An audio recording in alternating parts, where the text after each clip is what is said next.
መጀመሪያይቱ የሐዋርያው የጴጥሮስ መልእክት ምዕራፍ 1 የኢየሱስ ክርስቶስ ሐዋርያ ጴጥሮስ እግዚአብሔር አብ አስቀድሞ እንዳወቃቸው በመንፈስም እንደሚቀደሱ ይታዘዙና በኢየሱስ ክርስቶስ ደም ይረጩ ዘንድ ለተመረጡት በጳንጦስና በገላትያ በቀጰዶቅያም በኢስያም በቢትያንያም ለተበተኑ መጻተኞች ጸጋና ሰላም ይብዛላችሁ።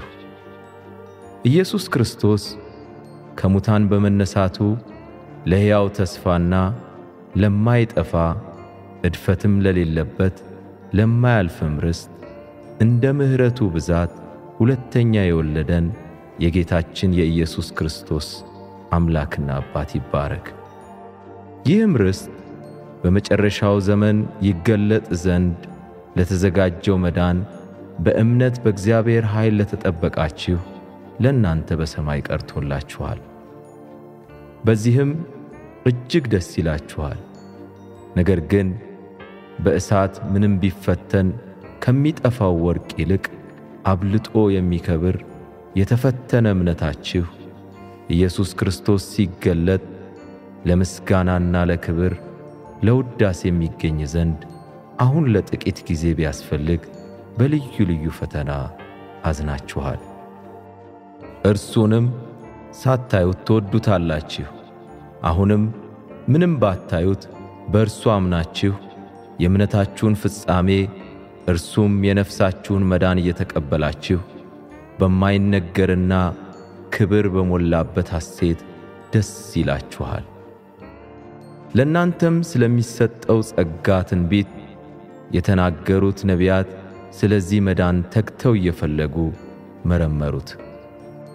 በእነርሱም የነበረ የክርስቶስ መንፈስ ስለ ክርስቶስ መከራ ከእርሱም በኋላ ስለሚመጣው ክብር አስቀድሞ እየመሰከረ በምን ወይም እንዴት ባለ ዘመን እንዳመለከተ ይመረምሩ ነበር። ለእነርሱም ከሰማይ በተላከ በመንፈስ ቅዱስ ወንጌልን የሰበኩላችሁ ሰዎች አሁን ባወሩላችሁ ነገር እናንተን እንጂ ራሳቸውን እንዳላገለገሉ ተገለጠላቸው። ይህንም ነገር መላእክቱ ሊመለከቱ ይመኛሉ። ስለዚህ የልቦናችሁን ወገብ ታጥቃችሁና በመጠን ኖራችሁ ኢየሱስ ክርስቶስ ሲገለጥ የምታገኙትን ጸጋ ፈጽማችሁ ተስፋ አድርጉ። እንደሚታዘዙ ልጆች ባለማወቃችሁ አስቀድሞ የኖራችሁበትን ምኞት አትከተሉ። ዳሩ ግን እኔ ቅዱስ ነኝና ቅዱሳን ሁኑ ተብሎ ስለተጻፈ የጠራችሁ ቅዱስ እንደሆነ እናንተ ደግሞ በኑሯችሁ ሁሉ ቅዱሳን ሁኑ። ለሰው ፊትም ሳያደላ በእያንዳንዱ ላይ እንደ ሥራው የሚፈርደውን አባት ብላችሁ ብትጠሩ በእንግድነታችሁ ዘመን በፍርሃት ኑሩ። ከአባቶቻችሁ ከወረሳችሁት ከከንቱ ኑሯችሁ በሚያልፍ ነገር በብር ወይም በወርቅ ሳይሆን ነውርና እድፍ እንደሌለው እንደ በግ ደም በክቡር የክርስቶስ ደም እንደ ተዋጃችሁ ታውቃላችሁ። ዓለም ሳይፈጠር እንኳ አስቀድሞ ታወቀ። ነገር ግን እምነታችሁና ተስፋችሁ በእግዚአብሔር ይሆን ዘንድ ከሙታን ባስነሳው ክብርንም በሰጠው በእግዚአብሔር በርሱ ስለምታምኑ ስለ እናንተ በዘመኑ መጨረሻ ተገለጠ። ለእውነት እየታዘዛችሁ ግብዝነት ለሌለበት ለወንድማማች መዋደድ ነፍሳችሁን አጽንታችሁ እርስ በርሳችሁ ከልባችሁ አጥብቃችሁ ተዋደዱ። ዳግመኛ የተወለዳችሁት ከሚጠፋ ዘር አይደለም፣ በሕያውና ለዘላለም በሚኖር በእግዚአብሔር ቃል ከማይጠፋ ዘር ነው እንጂ። ሥጋ ሁሉ እንደ ሳር ክብሩም ሁሉ እንደ ሳር አበባ ነውና ሳሩ ይጠወልጋል፣ አበባውም ይረግፋል። የጌታ ቃል ግን ለዘላለም ይኖራል። በወንጌልም የተሰበከላችሁ ቃል ይህ ነው።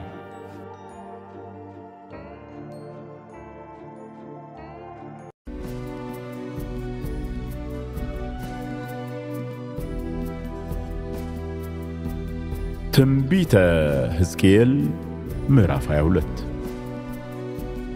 የእግዚአብሔርም ቃል ወደ እኔ እንዲህ ሲል መጣ። አንተም የሰው ልጅ ሆይ ትፈርዳለህን? ደም በምታፈስስ ከተማ ላይ ትፈርዳለህን? ርኩሰቷን ሁሉ አስታውቃት።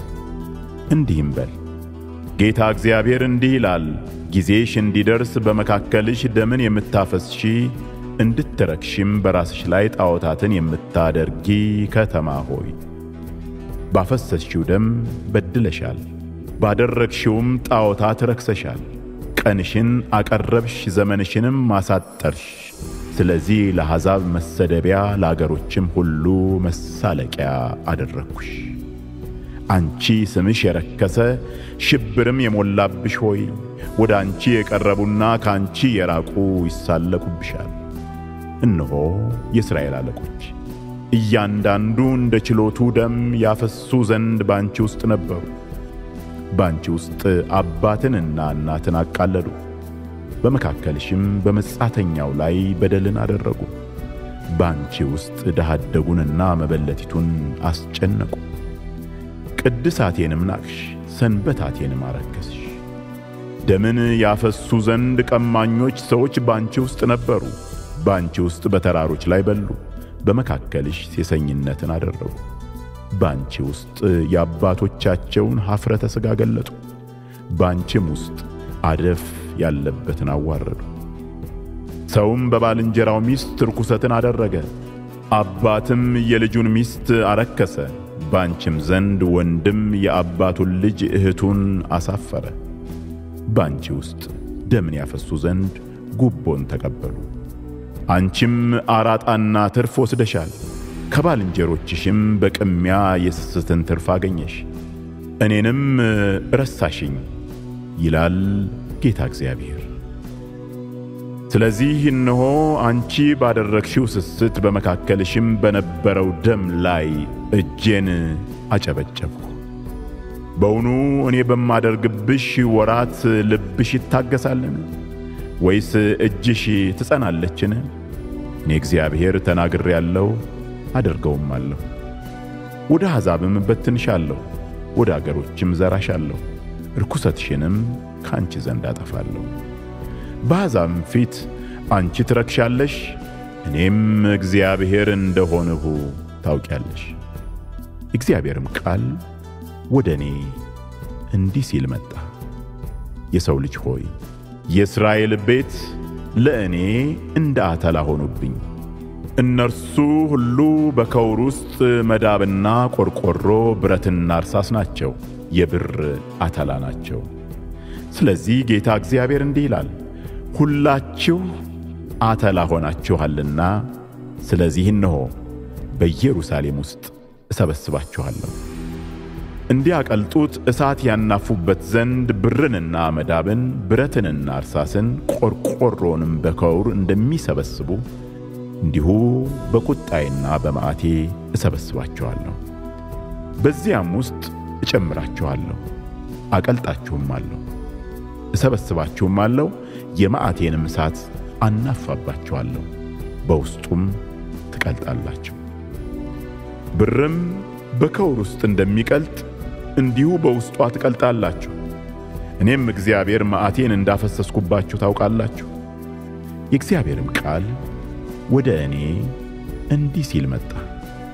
የሰው ልጅ ሆይ፣ አንቺ ያልነጻሽ በቁጣም ቀን ያልዘነበብሽ ምድር ነሽ በላት። በውስጧ ያሉ ነቢያት እንደሚጮህና እንደሚናጠቅ አንበሳ አንድ ሆነው ተማማሉ። ነፍሶችን በልተዋል፣ ብልጥግናና ሀብትን ወስደዋል፣ በውስጧም መበለቶችን አብስተዋል። ካህናቶቿም ሕጌን በድለዋል፣ ቅድሳቴንም አርክሰዋል። ቅዱስ በሆነና ቅዱስ ባልሆነ መካከልም አልለዩም። በንጹሕና በርኩስ መካከልም ያለውን ልዩነት አላስታወቁም። ዓይናቸውንም ከሰንበታቴ ሰወሩ፣ እኔም በመካከላቸው ረከስኩ። በውስጧ ያሉ አለቆቿ የስስትን ትርፍ ለማግኘት ሲሉ ደምን ያፈሱ ዘንድ ነፍሶችንም ያጠፉ ዘንድ እንደሚናጠቁ ተኩላዎች ናቸው። እግዚአብሔርም ሳይናገር ነቢያቶቿ ጌታ እግዚአብሔር እንዲህ ይላል እያሉ ከንቱን ራእይ በማየት የሐሰትን ሟርት ለእነርሱ በማሟረት ያለ ገለባ በጭቃ ይመርጓቸዋል። የምድርን ሕዝብ ግፍ አደረጉ፣ ቅሚያም ሠሩ፣ ድሆችንና ችግረኞችን አስጨነቁ፣ መጻተኛውንም በደሉ። ቅጥርን የሚጠግንን ምድሪቱንም እንዳላጠፋት በፈረሰበት በኩል በፊቴ የሚቆምላትን ሰው በመካከላቸው ፈለግኩ፣ ነገር ግን አላገኘሁም። ስለዚህ ቁጣዬን አፈሰስኩባቸው፣ በመዓቴም እሳት አጠፋኋቸው፣ መንገዳቸውንም በራሳቸው ላይ መለስኩ ይላል ጌታ እግዚአብሔር።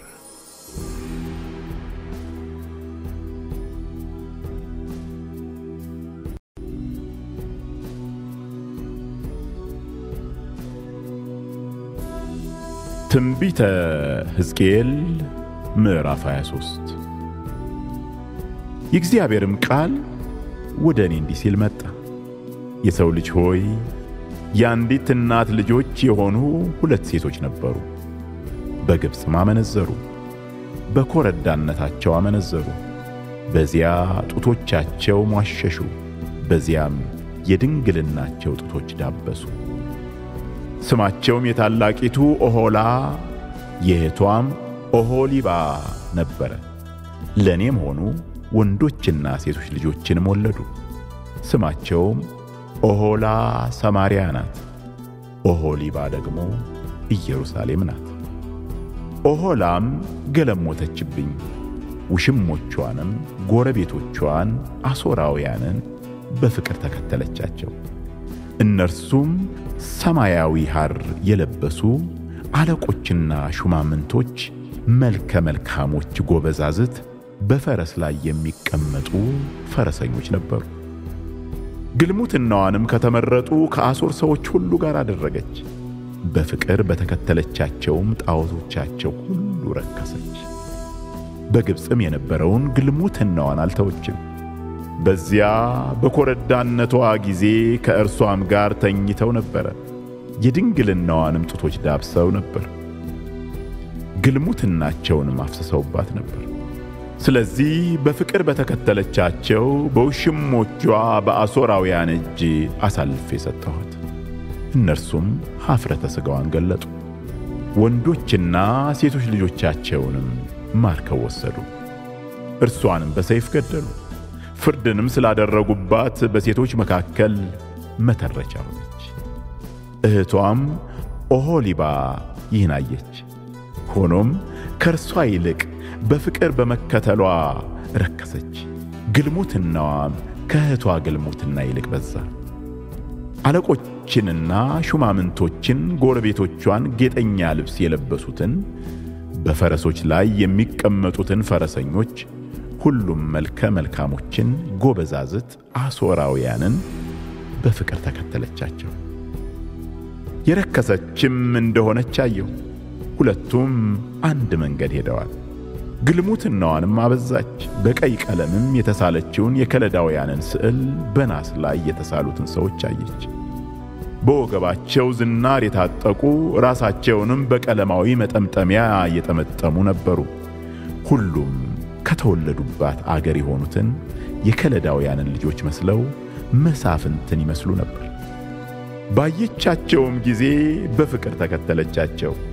ወደ ከላውዲዮን ምድር ወደ እነሱ መልእክተኞችን ላከች። የባቢሎንንም ሰዎች ወደ እርሷ ፍቅር ወዳለበት ምኝታ መጡ፣ በግልሙትናቸውም አረከሷት። እርሷም ከነርሱ ጋር ረከሰች፣ ነፍሷም ከነርሱ ተለየች። ግልሙትናዋንም ገለጠች፣ ኀፍረተ ሥጋዋንም አሳየች። ነፍሴንም ከእህቷ እንደተለየች እንዲሁ ነፍሴ ከእርሷ ተለየች። ነገር ግን በግብፅ ምድር የገለሞተችበትን የኮረዳነቷን ዘመን አስባ ግልሙትናዋን አበዛች። ሥጋቸውም እንደ አህዮች ሥጋ፣ ዘራቸውም እንደ ፈረሶች ዘር የሆነውን እነዚያን ምልምሎች በፍቅር ተከተለቻቸው።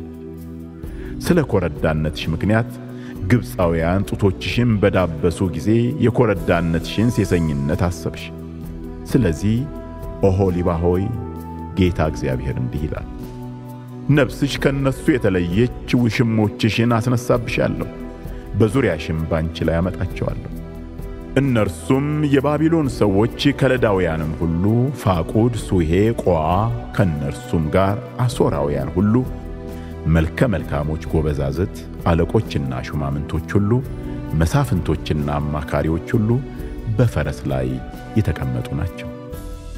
በመሳሪያና በሰረገላ በመንኮራኩርም በአሕዛብም ጉባኤ ይመጡብሻል። ጋሻና አላባሽ ጋሻ ራስ ቁርም ይዘው በዙሪያሽ ይዘጋጁብሻል። ፍርድንም ሰጣቸዋለሁ፣ እንደ ፍርዳቸውም ይፈርዱብሻል። ቅናቴንም ባንቺ ላይ ያደርጋለሁ፣ በመዓትም ያደርጉብሻል። አፍንጫሽንና ጆሮሽንም ካንቺ ይቆርጣሉ፣ ካንቺም የቀረ በሰይፍ ይወድቃል። ወንዶችና ሴቶች ልጆችሽንም ማርከው ይወስዳሉ። ካንቺም የቀረውን እሳት ትበላቸዋለች። ልብስሽንም ይገፍፉሻል፣ የክብርሽንም ጌጥ ይወስዳሉ። ሴሰኝነትሽንም ከግብፅ ምድር ያወጣሽውን ግልሙትናሽንም ካንቺ ያስቀራሉ። ዓይንሽንም ወደ እነርሱ አታነሽም፣ ግብፅንም ከዚያ ወዲያ አታስቢም። ጌታ እግዚአብሔር እንዲህ ይላልና፣ እነሆ በጠላሻቸው እጅ ነፍስሽ በተለየቻቸው እጅ አሳልፌ እሰጥሻለሁ። እነርሱም በጥል ያደርጉብሻል፣ የደከምሽበትንም ሁሉ ይወስዳሉ። ራቁትሽንና ዕርቃንሽን አድርገውም ይተውሻል። የግልሙትናሽንም ነውር፣ ሴሰኝነትሽና ግልሙትናሽም ሁሉ ይገለጣል። ከአሕዛብም ጋር ስላመነዘርሽ በጣዖቶቻቸውም ስለረከስሽ ይህን ያደርጉብሻል። በእህትሽ መንገድ ሄደሻል፣ ስለዚህ ጽዋውን በእጅሽ እሰጥሻለሁ። ጌታ እግዚአብሔር እንዲህ ይላል፣ የጠለቀውንና የሰፋውን ብዙም የሚይዘውን የእህትሽን ጽዋ ትጠጫለሽ፣ መሳቂያና መሳለቂያም ትሆኛለሽ። በእህትሽ በሰማርያ ጽዋ በድንጋጤና በጥፋት ጽዋ በስካርና በውርደት ትሞልያለሽ። ትጠጪዋለሽ፣ ትጨልጪውማለሽ፣ ገሉንም ታኝኪዋለሽ፣ ጡትሽንም ትሸነትሪዋለሽ። እኔ ተናግሬአለሁና ይላል እግዚአብሔር። ስለዚህ ጌታ እግዚአብሔር እንዲህ ይላል፣ ዘንግተሽኛልና ወደ ኋላሽም ጥለሽኛልና አንቺ ደግሞ ሴሰኝነትሽንና ግልሙትናሽን ተሸከሚ። እግዚአብሔርም እንዲህ አለኝ፣ የሰው ልጅ ሆይ በኦሖላና በኦሖሊባ ትፈርዳለህን? ኃጢአታቸውንም ታስታውቃቸዋለህን? አመንዝረዋልና ደምም በእጃቸው አለና ከጣዖቶቻቸውም ጋር አመንዝረዋልና ለኔም የወለዷቸውን ልጆቻቸውን መብል እንዲሆኑላቸው በእሳት አሳልፈዋቸዋልና ይህን ደግሞ አድርገውብኛል። በዚያ ቀን መቅደሴን አርክሰዋል፣ ሰንበታቴንም ሽረዋል። ልጆቻቸውንም ለጣዖቶቻቸው በሰዉ ጊዜ በዚያው ቀን ያረክሱት ዘንድ ወደ መቅደሴ ገቡ። እነሆም በቤቴ ውስጥ እንደዚህ አደረጉ። ደግሞ መልእክተኛ ወደ ተላከባቸው ከሩቅም ወደሚመጡ ሰዎች ልካቸዋል። እነሆም መጡ። አንቺም ታጥበሽላቸው ዓይኖችሽንም ተኳልሽ፣ ጌጥም አጌጥሽ፣ በክብር አልጋ ላይ ተቀመጥሽ። በፊት ለፊቷም ማዕድ ተዘጋጅታ ነበር፣ ዕጣኔንና ዘይቴንም አኖርሽባት። የደስተኞችም ድምፅ በእርሷ ዘንድ ነበረ። ከብዙም ሰዎች ጉባኤ ጋር ሰካራሞቹ ከምድረ በዳ መጡ። በእጃቸው አምባር በራሳቸውም የተዋበ አክሊል አደረጉ። እኔም በምንዝር ላረጀችው አሁን ከእርሷ ጋር ያመነዝራሉ፣ እርሷም ከእነርሱ ጋር ታመነዝራለች አልኩ። ወደ ጋለሞታም እንደሚገቡ ወደ እርሷ ገቡ፣ እንዲሁ ይሰስኑ ዘንድ ወደ ኦሖላና ወደ ኦሖሊባ ገቡ። ሴቶቹ አመንዝሮች ናቸውና በእጃቸውም ደም አለና ጻድቃን ሰዎች በአመንዝሮቹና በደም አፍሳሾቹ ሴቶች ላይ በሚፈረደው ፍርድ ይፈርዱባቸዋል።